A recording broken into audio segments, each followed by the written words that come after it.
نعمتیں ان کو ملی، نبی ان کی قوم میں آئے، اور یہ کہ اللہ فرماتے کہ میں نے تم کو فضیلت دی تھی عالمین پر. فضیلت اس اعتبار سے کہ قرآن ویسے بھی قرآن میں بات آتی ہے کہ پچھلی قومیں وہ تھی، ان کو وہ دیا گیا جو تمہیں نہیں دیا گیا، آج مجھے اور آپ کو جو دیا گیا وہ ان کو نہیں دیا گیا.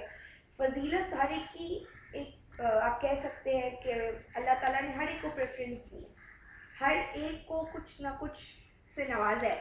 یہاں پہ ان کو کہا کہ آپ کو عالمین پر فضیلت ورلڈ اوور.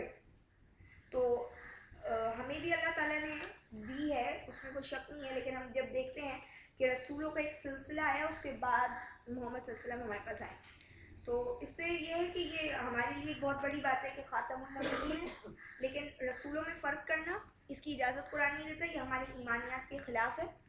لا نفرق بین احد من رسلی، ہم رسولوں کے درمیان فرق نہیں کرتے، لہٰذا ان کو جو بھی نعمتیں ملی تھی اس کے بارے میں سورہ جاثیہ آیت نمبر 17 میں اللہ فرماتے ہیں 16 میں کہ ہم نے دی تھی بنی اسرائیل کو الکتاب، کتاب والحکمہ اور حکم، والنبوت اور نبوت، ورزقناہم من الطیبات اور ہم نے نوازا تھا انہیں پاکیزہ چیزوں سے، وفضلناہم علی العالمین اور فضیلت دی تھی ہم نے انہیں دنیا بھر کے لوگوں پر.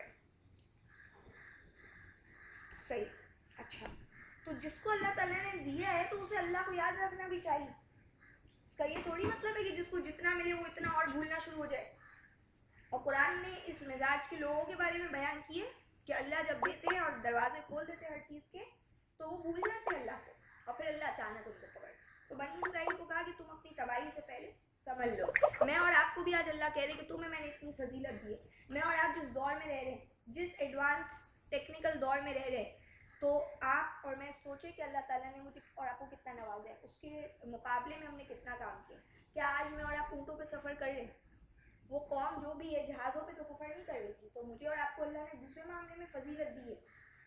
تو اس فضیلت کا ہم نے کیا اللہ کو دکھایا ہے کچھ پروف کر کے کہ اللہ ہم آپ کے نعمتوں کا یوں شکر ادا کریں، آپ کی راہ میں ہم اس کو کیسے استعمال کریں. تو اس لیے شکر تو ہمارا ایک اچھا لمبا ٹاپک ہے. شکر کے انداز بہت سارے ہیں. پہلے تو میں اور آپ بس اللہ کے بندے بننے کے لیے حامی بھر لیں کہ ہم اللہ کے بندے بننا چاہتے ہیں، تو پھر آگے خود بخود سلیقے طریقے آ جائیں گے کہ کیسے بندگی کرنی چاہیے. 48 میں کہتے ہیں واتقوا یوما، اور ڈرو دن سے، لا تجزی نفس، نہ کام آئے گی کوئی جان، عن نفس کسی جان کے، شیئا کچھ بھی، ولا يقبل منها شفاعت اور نہ منظور ہوگی نہ قبول کی جائے گی ان سے شفاعت کوئی سفارش، ولا يؤخذ منها عدل اور نہ قبول کیا جائے گا کسی کی طرف سے عدل کوئی بدلہ، ولا هم ينصرون اور نہ ہی وہ سب مدد دیے جائیں گے. اب کہتے ہیں کہ اس دن سے ڈرو جس دن کوئی جان کسی جان کے کام نہیں ہے. کیا آج اللہ کے سے فرار حاصل کر کر، آج اللہ سے بھاگ کر کیا کل بچ جائیں گے؟ ایک دن تو پکڑے جائیں گے. آج جو اللہ نے چھوٹ بھی دی ہوئی ہے وہ بھی اپنی مرضی پہ دی ہوئی ہے، کل پکڑیں گے وہ بھی اپنی مرضی پہ پکڑیں گے. تو عقل مند انسان کیا کرے گا؟ اپنا پورا اس کا بیک اپ پلان موجود ہوتا ہے. وہ جو سمجھدار بندہ ہے وہ اپنی پوری تیاری کر کے رکھے گا، وہ کسی کے بھروسے کے اوپر نہیں چاہیے. وہ لوگوں کا محتاج ہو کے اس دنیا سے نہیں جاتا، اور اس کو پتہ ہے کہ وہ محتاجی کو دور کر بھی نہیں سکتا، کہ قیامت کے دن وہ کسی سے اعمال کا مطالبہ کرے اور کوئی اس کو اعمال دے، یا کوئی کسی صورت بھی اس کو اللہ کے عذاب سے بچا لے. تو ان لوگوں کے اوپر ساری باتیں چھوڑ کر نہیں جاتا.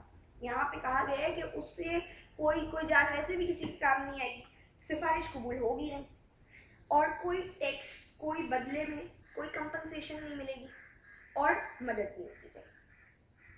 بالکل کلیئر کٹ سٹیٹمنٹ ہے.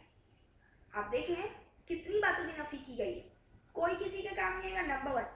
سفارش کام نہیں آئے گی، نمبر 2. کوئی بدلے میں کوئی چیز کام نہیں آئے گی، نمبر 3. یعنی پیسہ ایسا دے کے آپ کی جان نہیں چھوٹے گی ہماری آپ کی. اور نمبر 4، کسی بھی سورس سے مدد نہیں کی جائے گی.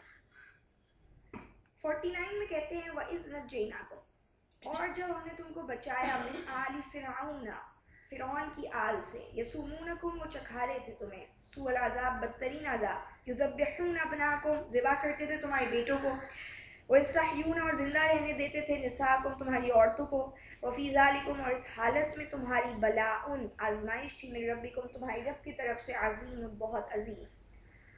پیچھے آپ نے پڑھا تھا کہ خاشعین وہ ہیں جو اپنے رب کی ملاقات پہ یقین رکھتے ہیں، لہٰذا ان کو یہ معلوم ہے کہ وہ دن آنے والا ہے اور اس دن کوئی چیز کام نہیں آئے گی، تو اللہ اور آخرت کا دن کا عقیدہ جو ہے وہ پکا کرایا جا رہا ہے۔ اور پھر کہا کہ یہ نعمت یاد کرو کہ جب ہم نے تم کو فرعون کی آل سے بچایا، وہ تم کو بدترین عذاب چکھا رہے تھے، تمہارے بیٹوں کو ذبح کر رہے تھے، تمہاری عورتوں کو زندہ چھوڑ رہے تھے، یعنی یہ جو عذاب اور ظلم کا سلسلہ فرعون کی طرف سے چلا آ رہا تھا، فرعون کی آل ماننے والوں کی طرف سے جو چلا آ رہا تھا، کہا یہ تمام باتوں میں بڑی آزمائش تھی تمہارے رب کی طرف سے۔ آزمائش یہاں پہ کہا، یہاں پہ عذاب نہیں کہا۔ اب دیکھیں سوء العذاب فرعون کی طرف سے آ رہا تھا، فرعون ان کو عذاب کس کو کہتے ہیں؟ اذیت کو، تو فرعون عذاب دے رہا تھا، فرعون ان کو پین دے رہا تھا، اذیت دے رہا تھا، اور اللہ تعالیٰ کیا فرما رہے ہیں؟ یہ آزمائش تھی، بلا تھی۔ بلا کس کو کہتے ہیں؟ ٹیسٹ۔ میں اور آپ اس دنیا میں آئے ٹیسٹ دے، تو یہ آزمائش ہوتی ہے، اس کو کون لے کے آگے نکلتا ہے صحیح طریقے سے اور کامیاب ہو جاتا ہے، یہ کون جو ہے اس آزمائش میں فیل ہوتا ہے، یہ دنیا کا ایک اسٹرکچر ہے جو اللہ نے بنایا۔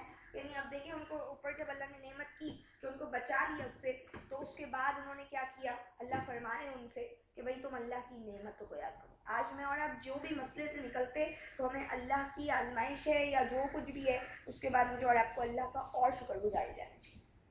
وَإِذْ فَرَقْنَا بِكُمُ الْبَحْرَ، اور جب ہم نے پھاڑ دیا تمہارے لیے سمندر کو، فَأَنْجَيْنَاكُمْ، تو ہم نے تمہیں بچا لیا، وَأَغْرَقْنَا، اور غرق کر دیا ہم نے آلَ فِرْعَوْنَ، فرعون کی آل کو، وَأَنْتُمْ تَنْظُرُونَ، تمہارے دیکھتے ہی دیکھتے۔ کہتے کہ جب ہم نے ایک اور احسان تم پہ یہ کیا کہ فرعون کی آل جو ہے، ظاہر ہے اس کی نجات کا ذریعہ یوں ہی بنا بنی اسرائیلیوں کی کہ دریا جو ہے وہ پھاڑ دیا، اور اللہ نے ہم ان سب کو بچایا جو موسیٰ علیہ السلام کے ساتھ ماننے والے تھے۔ پیچھے فرعون اور اس کی آل جب آئی ان کا تعاقب کرتے ہوئے تو وہ سب غرق ہو گئے، اور اللہ فرماتے تمہارے دیکھتے ہوئے ہی ہوا، یعنی تم دیکھ رہے تھے اس چیز کو، آپ وٹنس کر رہے تھے۔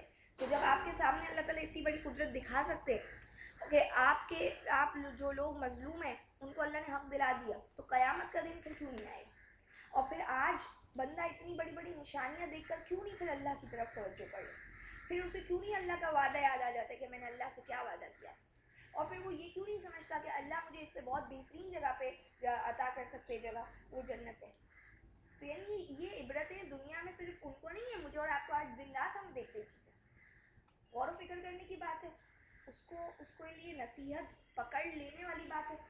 ایسے کان اور سماعت اور بصارت اپنی بنائیں، ان کو ایسا ڈیزائن کریں، دے تو دی اللہ تعالیٰ نے، لیکن ہم نے اس کو ابھی تک ٹیون نہیں کیا ہے، ہم نے ابھی تک اس کو ٹرین نہیں کیا ہے کہ یہ چیزوں کے لیے زیادہ اپنا دماغ اور دل اور کان کھڑے رکھنے چاہیے، کھلے رکھنے چاہیے۔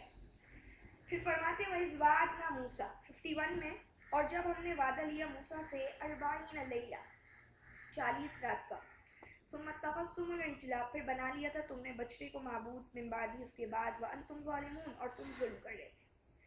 اللہ تعالیٰ نے موسیٰ علیہ السلام سے 40 راتوں کا جو وعدہ کیا تھا، ان کو طور کے مقام پر بلایا تھا۔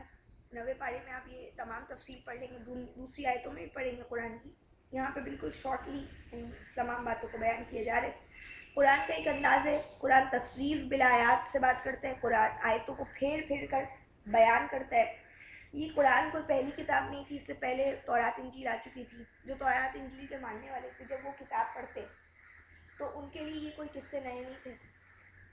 میں اور آپ جب مکمل قرآن کا مطالعہ کر لیتے تو ہم بھی اس سے فیملیئر ہو جاتے ہیں، ہمیں بھی سمجھ میں آ جاتا ہے ہسٹری کیا تھا، اور ہمارے معاشرے میں بھی موجود ہوتی ہے اس کی قصے کہانیاں۔ لیکن قصے کہانیاں اصل میں قرآن اساطیر الاولین نہیں ہے، قرآن پہلوں کے صرف قصے کہانیاں یا ہسٹوریکلی ایونٹس کو ڈسکرپشن دینے والی کوئی کتاب نہیں ہے، کوئی ہسٹری کی بک نہیں ہے۔ قرآن مجھے اور آپ کو ہسٹری سے سبق لینے کی باتیں کرتا ہے، اور وہ پوائنٹس کو بیان کرتا ہے کہ میں اور آپ کے لیے آگے جو ہے نا وہ کوئی مصیبت کھڑی نہ ہو۔ تو یہاں پہ جو بات بتائی جا رہی ہے، اگر 40 رات موسیٰ علیہ السلام جو گئے اور ان سے اللہ سے جو احکامات لے کر آئے، تو پیچھے قوم نے کیا کیا؟ بچڑے کو معبود بنا لیا۔ ہم بھی یہاں سے تھوڑا سا ہٹتے ہیں، قرآن سے تھوڑی سی ہماری جو ہے وہ یہ جو نصیحت ہے یا محفل ہے، یہ تھوڑی سی ہم اس سے دور ہو جائے، پھر ہم کیا کرتے ہیں؟ تو نبی جیسے ہی گئے وہاں سے تو وہ پیچھے ہٹ گئے۔ لیکن قرآن مجھے اور آپ کو یہ نہیں بولتا کہ آپ اور مجھے ایسا کرنا چاہیے یا اس رویے